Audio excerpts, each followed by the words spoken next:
इस समय पूरी दुनिया की नजर इजराइल हमास युद्ध पर है। ऑल आइज ऑन राफा के बीच राफा पर इजराइल ने हमला तेज कर दिया है। खबर है कि राफा में क्लिनिक में बनाए हमास के बूबी ट्रैप के विस्फोट की चपेट में आकर 3 इजरायली सैनिकों की मौत हो गई। हमास टनल के शाफ्ट में एक ब्लास्ट हुआ। हमास के स्कूल से एक एंटी टैंक मिसाइल फायर किया गया। ऐसा लग रहा है कि इजरायली पीएम नेतन्याहू ने हमास को खत्म करने की कसम खा रखी हो। यही कारण है कि इजराइल ने अब राफा शहर में अपना प्रहार तेज कर दिया है। पूरी दुनिया से आलोचना सहने के बाद भी इजराइल ने राफा में अपना ऑपरेशन तेज कर दिया है और इसी ऑपरेशन के चलते अब इजरायली डिफेंस फोर्सेज यानी आईडीएफ के हाथ हमास का एक अहम सुराग लगा। दरअसल रिलाइज की मीडिया ने बताया कि आईडीएफ ने फिलाडेल्फिया कॉरिडोर के पास मिस्र में प्रवेश करने वाली 20 सुरंगों का पता लगाया है।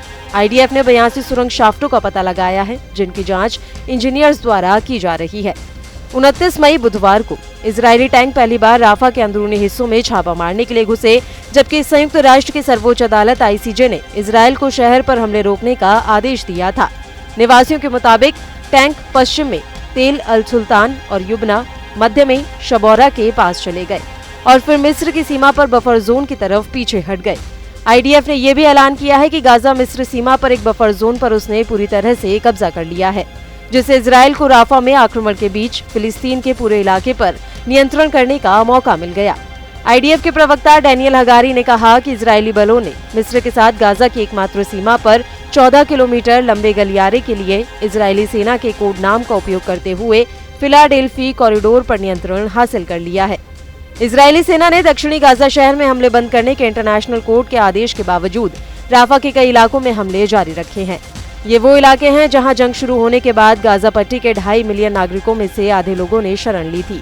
ऐसे में पूरी दुनिया की नजरें इस युद्ध पर हैं। पूरी दुनिया चाहती है कि ये जंग जल्द से जल्द खत्म हो। इसी मुद्दे पर इजराइल के राष्ट्रीय सुरक्षा सलाहकार ने एक बयान भी दिया। उन्होंने कहा है कि गाजा में युद्ध कम से कम 2024 तक जारी रहेगा। वहीं इजराइल ने पहले ये कहा था कि जब तक हमास के सभी बुनियादी ढांचों को नष्ट नहीं कर दिया जाता, तब तक लड़ाई खत्म नहीं होगी।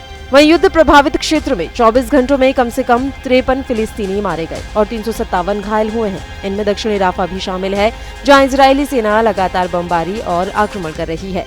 वहीं हमास को पता है कि इजरायली फोर्स उनकी तलाश में है। ऐसे में टनल के शाफ्ट में बूबी ट्रैप यानी कि विस्फोटक या आईईडी को इस तरह से छिपाया जाता है जो कि सामने से देखने में विस्फोटक होने का संकेत नहीं देती। वहीं अमेरिका इस युद्ध में इजराइल के साथ खड़ा नजर आ रहा है। अमेरिकी विदेश विभाग का कहना है कि दक्षिणी गाजा शहर राफा पर इजरायली हमला अभी तक बड़ा एक्शन नहीं है। तो आपको हमारा ये वीडियो कैसा लगा, हमें कमेंट बॉक्स में जरूर बताएं। देश दुनिया के तमाम और यूपी उत्तराखंड की हर छोटी बड़ी खबरों के लिए न्यूज स्टेट चैनल को सब्सक्राइब करना ना भूलें।